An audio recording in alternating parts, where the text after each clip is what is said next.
অথচ হাজারো কোটি টাকা সুদের ঋণ আমার আছে, আমাকেই দেশের সবচেয়ে বড় গরুটা কোরবানি করতে হবে, এই চিন্তা চেতনায় আমার কাজ করছে।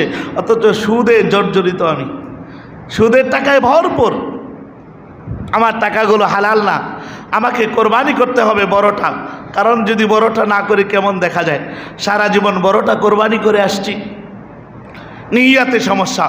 এই জন্য কোরবানি করার শুরুতে আগেই টার্গেট করার সময় 1 নম্বর নিয়তটাকে সহি করার দরকার। যদি সহি হয় কাবিলের মতো কোরবানি কবুল হবে, সহি না হইলে কবুল হবে না। এখন প্রশ্ন, আগেকার যুগের যেই নিয়ম নীতি ছিল, অনেক মানুষ বলতে পারে এই যুগে যদি এই নিয়ম নীতি চলতো তাহলে এবার বুঝেন অবস্থা কি হয়ে দাঁড়াতো। এই যুগেও যদি নগদেই বোঝা যেত কার কোরবানি কবুল হয় আর কার কোরবানি কবুল হয় না, তাহলে আবার হাজারো মানুষের সামনে লাঞ্ছিত আর অপমানিত হতে হতো যে আমার কোরবানি কবুল হয় না। মানুষ ধিক্কার দিত আমাদেরকে, কারণ আমি যে আল্লাহর জন্য কোরবানি করি নাই এটা প্রকাশ পেয়ে যেত। আল্লাহ আমাদেরকে হেফাজত করেছেন, মানুষের সামনে আল্লাহ আমাদেরকে বড় করে রেখেছেন, ইজ্জত দিয়েছেন, মানুষ যাতে আমাদেরকে ছোট মনে না করে। অথচ আগেকার যুগের অবস্থান যদি আমাদের থাকতো, আমার মনে হয় আধিক্য পরিমাণ মানুষ যারা কোরবানি করে, আধিক্য পরিমাণ মানুষের কোরবানির অবস্থা এমন হয়ে দাঁড়াইতো, খালি কোরবানি পরে থাকতো কিন্তু কবুল হইতো না। আমাদের টাকার যে হালত, এটা তো বললেন হুজুর, আপনাদের হুজুরদের অবস্থাও তা হইতো না, সাধারণ মানুষের কথা বললাম না, হুজুরদের অবস্থাও তার চেয়ে কঠিন হইতো না, অন্য কোনো কিছু হতো না। কেন?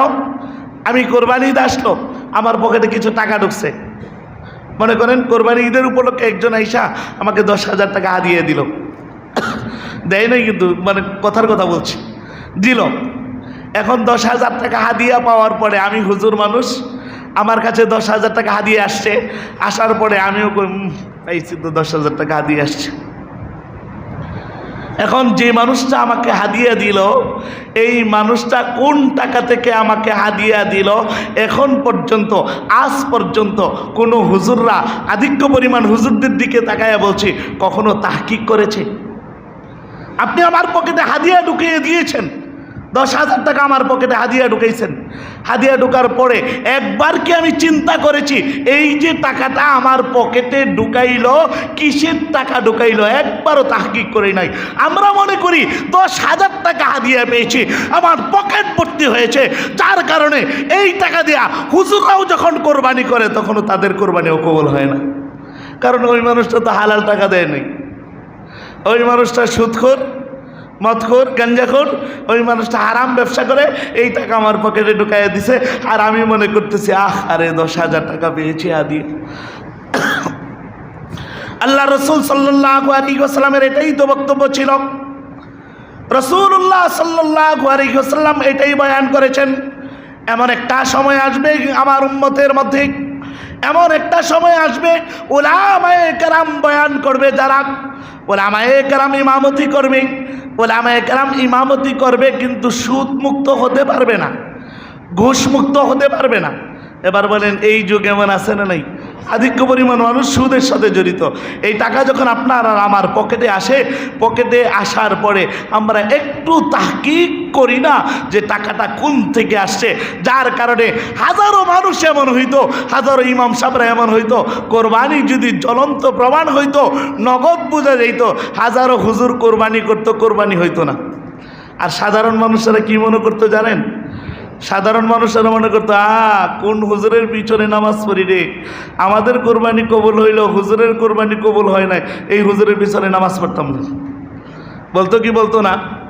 বলতো না, এই হুজুর আল্লাহর জন্য করে না, এই হুজুর আল্লাহর জন্য কত ইমাম সাহেবের চাকরি যে যাইতো, এই কারণে আল্লাহই জানে।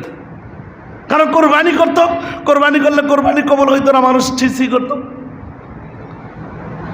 অথচ কি কারণে কোরবানি কবুল হয় নাই এটা দেখতো না। আমাদের সমাজের অনেক মানুষ এমন আছে, অনেক সমালোচনা করতে পারে, অনেক সমালোচনা, দোকানে গিয়ে বসলে, দোকানে দাঁড়াই নেই দেখবেন সমালোচনা শুরু হয়েছে। সমালোচনা শুরু হয়েছে। কেন সমালোচনা শুরু হয়েছে? কয় হুজুরের এইটা ভালো লাগে না, ওইটা ভালো লাগে না, ওইটা ভালো লাগে না। কিন্তু নিজে যে গীবতটা করতেছে এইটা একবারও দেখেনি। নিজে যে খারাপ কাজ করতেছে, হারাম কাজ করতেছে, একবারও দেখেনি। না দেখা গইরা ওর ভালো লাগে না, ওর ভালো। আরে বেটা, তোর ভালো লাগা না লাগা তো এটা দেখার বিষয় না।